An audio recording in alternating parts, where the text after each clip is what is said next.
তোমাকে বাইক নিয়ে এক লাফে এই পার থেকে ওই পারে যেতে হবে, বলো তুমি পারবে? কি পারবো আর বলো তো, দেখি বিটি শুকিয়ে যাচ্ছে। আরে দাদা তুমি তো ক্রিস, এক লাফ মেরে এপার থেকে ওপারে চলে যাবে, তোমার তো বাইকও লাগবে না। শালা কি গান্ডু রে, জানে না আমি মুভিতে এসব দড়ি দিয়ে ঝুলে ঝুলে লাফ মারতাম, আর রিয়েল লাইফে এসব করতে গেলে ফেটে চারচালা হয়ে যায়। মনে হয় জাদুকে ডাকতে হবে। জাদু, আমাকে বাঁচাও জাদু, কিছু একটা জাদু করো। এই নে বাংলা মদ খা, এটা খাবি ফুল চাঙ্গা হয়ে যাবি, একবার খাবি বারবার চাইবি। আরে যা না রে শালা।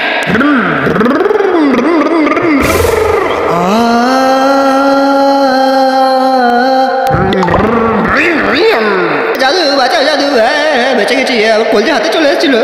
মা আমি জিতে গেছি, মা আমি কম্পিটিশন জিতে গেছি। ভয়ের সাথে নেবো পাঙ্গা, বাংলা খেয়ে হবো চাঙ্গা। আরে তুই কালকের একটা মেয়েকে নিয়ে ঘুরছিলিস, আমিও দেখেছি। মেয়েটার ঘরের লোক কেউ জানে না তো? কোনো পুলিশ ধরিনি তো?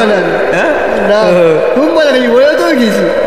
শালা এটা আমার মেয়ে ছিল রে, শালা আমাকে দাদা দাদা করিস আর আমার মেয়েকে নিয়ে ঘুরছিস। দেখো বাবা, তোমাদের এখানে ডাকা হয়েছে বিশেষ কারণে, যে আমার তো বয়সটা হতে যাচ্ছে, আমার তো বিয়ে শাদিও হচ্ছে না, তো কী করবো?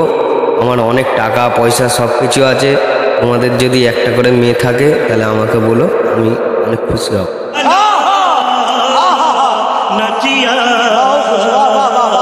আমি একটা মানি ব্যাগ পেয়েছি, মানি ব্যাগটা খালি মনে হচ্ছিল, খুলে দেখি 10 টাকা,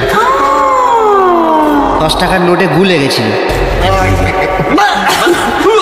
আমি একটা ধুয়ে বিস্কুটের প্যাকেট কিনে খেয়েছি।